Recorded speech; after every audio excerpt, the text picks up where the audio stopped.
இயேசுவின் அன்பு இதயங்களுக்கு காலை வணக்கம். இந்த நாள் உங்களுக்கு ஆசீர்வாதமாக அமைய வாழ்த்துக்கள்.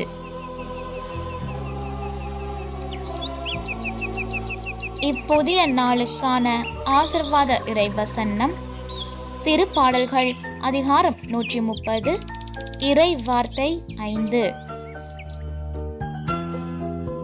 ஆண்டவருக்காக ஆவலுடன் நான் காத்திருக்கின்றேன். என் நெஞ்சம் காத்திருக்கின்றது. அவரது சொற்களுக்காக ஆவலுடன் காத்திருக்கின்றேன். அற்புதமே அதிசயமே